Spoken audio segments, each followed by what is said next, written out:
ETF index mutual funds నేర్చుకుని stock మార్కెట్లో రాణించాలనుకుంటున్నారా? వెంటనే ఈ నెంబర్కి కాల్ చేయండి.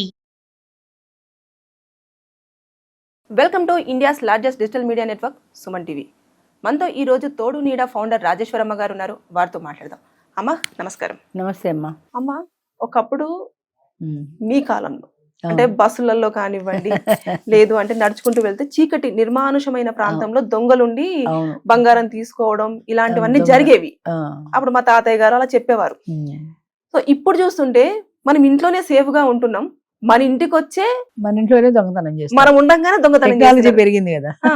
అసలు ఎట్లాంటి జాగ్రత్తలు తీసుకోవాలా ఇలాంటి టైంలలో అని చెప్పేసి. ముఖ్యంగా ఇప్పుడు నువ్వు చెప్పినట్టు సీనియర్ సిటిజన్స్ మీద టార్గెట్ చేస్తున్నారు ఎక్కువ మంది. ఎందుకంటే వాళ్ళని మోసం చేయడం తేలిక, తొందరగా మోసపోతారు, భయపడతారు ఆ ఏజ్ లో ఏదైనా జరిగితే. ఈ ఆన్లైన్ బెట్టింగ్లు ఇలాంటివేవో ఉన్నాయి చూడు, సైబర్ నేరాల్లో ఎక్కువ టార్గెట్ చేస్తున్నది వీళ్ళని, ముసలాళ్ళని. ఎందుకంటే వీళ్ళు తొందరగా పడిపోతారు, భయపడుతుంటారు. తొందరగా వాళ్ళు ఏదైనా నీకు ఇంత లాభం వస్తుంది నువ్వు ఇలా చేస్తే అంటే వీళ్ళు నిజమైన లింక్ ఓపెన్ చేస్తారు. సీనియర్ సిటిజన్స్ ఒంటరిగా ఉండే వాళ్ళని టార్గెట్ చేస్తున్నారు. అంటే చాలా మంది ఇప్పుడు పిల్లలతో కలిసి ఉండడానికి ఇష్టపట్టాల సీనియర్ సిటిజన్స్ కూడా చాలా మంది ఒంటరిగా ఉంటున్నారు. వాళ్ళ ఇంట్లో భార్య భర్త పోతే వాళ్ళు ఒక్కళ్ళే మిగిలిపోతారు. పిల్లల దగ్గరికి వెళ్ళడం ఇష్టం ఉండదు. వంట మనిషి పని మనిషి ఎవరినో పెట్టుకొని సీనియర్ సిటిజన్స్ ఒక్కళ్ళు ఉంటున్నారు. అది ఒక రకంగా అపార్ట్మెంట్ అంటే కొంతవరకు సేఫ్. అదే ఇండిపెండెంట్ హౌస్ల్లో ఉన్నారనుకో, వాళ్ళు మెయిన్ టార్గెట్ చేస్తారు వాళ్ళని. ఏదో పోస్ట్ వచ్చిందనో అదనో ఇదనో మంచినీళ్ళు కావాలనో కార్పెంటర్ అనో ఏదో ఒక పేరు మీద వాళ్ళ ఇంటికి వెళ్ళి తలుపు కొడతారు. ఎవరుండరు, వీళ్ళు ఒక్కళ్ళే ఉంటారు. వాళ్ళకు కూడా తెలుసు వీళ్ళు ఒక్కళ్ళే ఉంటారని. ఏ మధ్యాహ్నం వేళ తలుపు కొడితే వీళ్ళు వెళ్ళి తలుపు తీస్తారు. తలుపు తీయడం నోరు నొక్కేసి లోపల తీసుకెళ్ళడం, పీకి నొక్కేయడం, ఆ మెళ్ళ ఏవో ఉంటే అవి తెంపుకోవడం చాలా జరుగుతున్నాయి ఇలాంటివి. అది ఎవరో చాలా సంవత్సరాల కిందట ఎవరో మినిస్టర్ గారి తాలూకా ఆవిడ ఎవరో ఒక్కతే ఉంటుంది. వాడి ఇంటి ఎదురుకుండా కార్పెంటర్ పనిచేస్తున్నాడు. కార్పెంటరే మామూలుగా, కానీ వీడు ఒక్కతే ఉండడము, ఇంట్లో ఎవరు లేకపోవటము చూశాడు. వాడు చూసి ఒకరోజు వాళ్ళ ఇంటికి వచ్చి మంచినీళ్ళు అడిగాడు ఆవిడని. ఎదురుగుండా కార్పెంటర్ తెలిసిన వాడే కదా అని వీడు మంచినీళ్ళు ఇవ్వడానికి బ్రిడ్జ్ దగ్గరికి వెళ్ళింది. అంతే పట్టుకున్నాడు, పీకి నొక్కేసాడు, చచ్చిపోయింది. అదేదో సీసీ కెమెరాలో ఎక్కడో రికార్డ్ అయినట్టుంది. మొత్తం మీద డైలీ చూసిన వ్యక్తి వచ్చి చంపేశాడు. డైలీ చూసే వ్యక్తి కాబట్టి ఈవిడ కూడా ధైర్యంగా తలుపు తీసి రానిచ్చింది. చూస్తోంది కదా కార్పెంటర్ తెలిసిన వాడే పని చేస్తున్నాడు కదా అనుకుంది. కానీ వాడి మనసులో ఈ భావన కలిగింది, ఓహో ఈవిడ ఒక్కతే ఉంటుంది, మనం టార్గెట్ చేయొచ్చు అని ఆ ఉద్దేశంతో వచ్చాడు. సీనియర్ సిటిజన్స్ ఎక్కువ జాగ్రత్తగా ఉండాలి. ఇలా ఒంటరిగా ఉండకుండా ఇంట్లో ఒక మనిషి ఉండేలాగా, అంటే ఇద్దరు సీనియర్ సిటిజన్స్ కలిసి రూమ్మేట్స్ లాగా ఉన్నారనుకో, ఒకళ్ళని టార్గెట్ చేస్తే రెండో వాళ్ళు కనీసం పట్టుకుంటారు కదా. అంచేత సీనియర్ సిటిజన్స్ కి ఎప్పుడు ప్రమాదమే. ఇది ఒంటరిగా ఉండడం అనేది ఎప్పుడు ప్రమాదమే. అలాంటి టైంలో ఎలాంటి జాగ్రత్తలు తీసుకోవాలి? పని వాళ్ళు ఉంటే పని చేసి వెళ్ళిపోతారు. ఎలాంటి జాగ్రత్తలు తీసుకోవాలంటే వాళ్ళ ఇంట్లో ఒక అలారం లాంటిది ఏదో పెట్టుకోవాలి. ఏదైనా ఉంటే గబుక్కుని నొక్కేలాగా. అది నొక్కితే మొత్తం అంతా అపార్ట్మెంట్ అంతా మొగేలా ఉంటే కనీసం ఎవరో ఒకరైనా వస్తారు కదా. ఇంతమందికి అలారం ఎప్పుడైతే వినపడిందో పరిగెత్తుకు వస్తారు. ఆ అలారం ఎక్కడి నుంచి వస్తుందో వాళ్ళకి కూడా తెలియాలి కదా. అంచేత అది ఫిక్స్ చేసి ఉండాలి. అలారం వస్తుందంటే పలానా బ్లాక్ లో పలానా డోర్ నెంబర్ నుంచి వస్తుంది అని. అప్పుడు అందరూ అలర్ట్ అయ్యి వస్తారు. అంచేత సింగిల్ గా ఉన్న వాళ్ళు ఎక్కువ జాగ్రత్తలు పడాల్సి ఉంటుంది. ఇంట్లో ఉన్నా కూడా రక్షణ ఉన్నట్లే కదా అమ్మా. అదే చెప్తున్నా. ఇంట్లో ఉన్న ఇప్పుడు పనివాళ్ళు ఉన్నారు, ముఖ్యంగా పనివాళ్ళు వస్తారు ఇంటికి. వాళ్ళు కూడా వీళ్ళందరూ సింగిల్ గా ఉన్నారని తెలుసు. నాకు తెలిసి ఒక ఆయన మల్కాజిగిరిలో ఉండేవాడు, 65 ఏళ్ళేవో ఉన్నాయి ముసలాయన. ఆయన ఇంటికి ఒక వంట మనిషి వచ్చింది పని చేయడానికి. చాలా బాగా వండి పెట్టేది. ఆయన కూడా చాలా ఇష్టంగా బాగా చేస్తుంది అని తినేవాడు. కొన్నాళ్ళు గడిచింది బాగానే. కొన్నాళ్ళు గడిచిన తర్వాత అమ్మాయి 5,000 ఎంతో అప్పడిగింది ఆయన్ని. అప్పడిగితే ఈయన ఇవ్వాల. ఎందుకు ఇవ్వలేదో మొత్తం మీద ఆయన ఇవ్వలేదు. దానికి కోపం వచ్చింది. ఆయన ఏదో డబ్బులు రావడము, బీరువాలో పెట్టుకు తాళం వేసుకోవడం, దాని కళ్ళ పడింది. డబ్బులు తెచ్చి బీరువాలో పెట్టి తాళం వేసుకున్నా, నాకు 5,000 ఇమ్మంటే ఇవ్వలేదని కోపం వచ్చి అక్కడ కార్పెంటర్ పని ఏదో చేస్తుంటే ఎదురింట్లో వాళ్లతో కలిసి ఇది షరీకయ్యి వాడిని చంపేద్దామను, ఆ బీరువాలోంచి నాకు 5,000 వస్తే చాలు, మిగతా డబ్బులు మీరు తీసేసుకోండి అని చెప్పింది. వాళ్ళు కూడా ఓకే అన్నారు. ఒక రోజు నేను వంట చేసుకుంటోంది. వంట చేసుకుంటుంటే ఆ కార్పెంటర్ ఉన్నవాడు కూడా వచ్చాడు. వచ్చి ఈయన ఏదో అడిగాడు, నాకేదో ఒక ప్రాబ్లం ఉంది సార్, అది మీరు కొంచెం సాల్వ్ చేసి పెట్టాలి అని ఏదో మాట కలిపాడు ఈయంతో. తలుపు తీశాడు, తెలిసినాడే కదా అని. లోపలికి వచ్చాడు, కూర్చున్నాడు. వాడు మాట్లాడాడు. వాడు మాట్లాడుతుండగా రెండో వాడు వచ్చాడు. ఇద్దరు వచ్చిన తర్వాత వాళ్ళిద్దరూ కలిసి ఈయన మీద అటాక్ చేశారు. ఆయన వేలికి ఉంగరం ఉంటే ఉంగరం లాక్కున్నారు. ఆయన నోరు మూసేశారు. ఈయన ఏదో ఆ వంట ఆమెను పిలవబోయాడు. ఆవిడ వీళ్ళు ఒకటే కదా, ఆవిడేదో పని చేసుకుంటున్నట్టు బయటికి రాలా. అయితే ఆయన తెలివిగా ఏం చేశాడంటే వీడు వీధి తలుపు తీసొచ్చాడు కానీ తలుపు వేయలే రెండో వాడు. ఈయన వాడిని ఒక తోపు తోసి పరిగెత్తాడు బయటికి పరిగెత్తాడు. బయటకు పరిగెడితే వాళ్ళు కూడా ఈయన వెంట పెట్టారు. మన దొంగ నడుచుకుంటూ రోడ్డు మీకు వెళ్ళాడు. సరే ఎవరో చూశారు, నలుగురు పోగయ్యారు. ఈ ఇద్దరిలో ఒకడు పారిపోయాడు, ఒకడు దొరికిపోయాడు. దొరికిపోయాడు పట్టుకుని 4 ఉతికితే చెప్తాడు కదా. చెప్తారు. అప్పుడు ఈ వంట మనిషి పేరు వాడు చెప్పాడు. ఆవిడే మమ్మల్ని ప్రేరేపించింది, నాకు 5,000 కావాలంటే ఇవ్వలేదు, నేను 5,000 తీసుకుంటా, మిగతా డబ్బులు మీరు తీసుకోండి అని ఆవిడే చెప్పింది. ఆవిడ చెప్తేనే మేము వచ్చాం. అది తర్వాత ఏమైందో తెలియదు, అది కేసు పేపర్లో కూడా పడింది. అంచేత ముసలాళ్ళు ఉన్న ఇళ్ళు ఎక్కువ టార్గెట్ చేస్తారు దొంగతనాలకి, దోపిడీలకి, దానికి. ఒకప్పుడు అంటే రాత్రిలే జరిగేవి దొంగతనాలు. ఇప్పుడు పగలు లేదు, రాత్రి లేదు.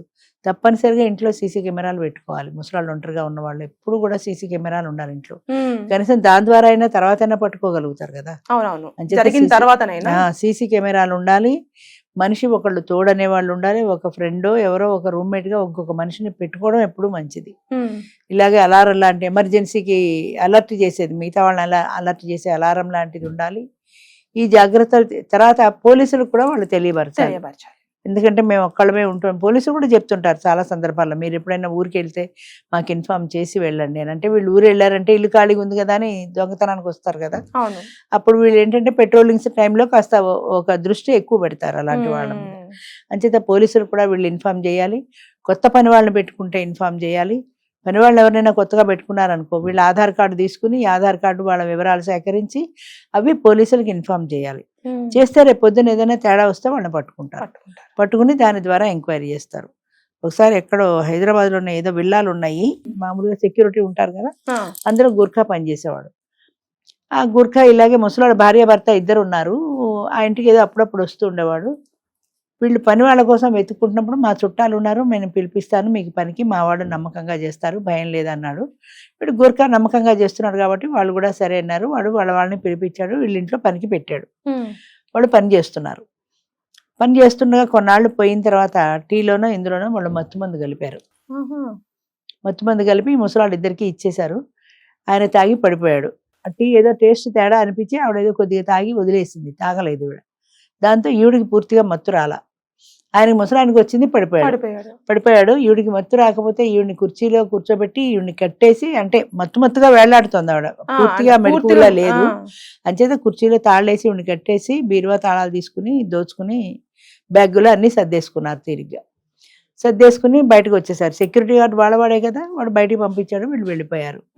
ఈ ముసలావిడికి కొంతసేపటికి మెలకు వచ్చింది, పూర్తి మత్తు ఎక్కలే కదా, కాసేపటికి మెలకు వచ్చి సినిమాలో అలాగే ఈ కుర్చీ ఇలా జంప్ చేసుకుంటూ వెళ్ళి టెలిఫోన్ దగ్గరికి వెళ్ళి పక్క వాళ్ళకి ఫోన్ చేసింది. ఫోన్ చేస్తే వాడు పరిగెత్తుకొచ్చి ఈవిడ కట్లిప్పారు, ఆయన్ని లావదీశారు, కూర్చోబెట్టారు, హాస్పిటల్లో చేర్చారు.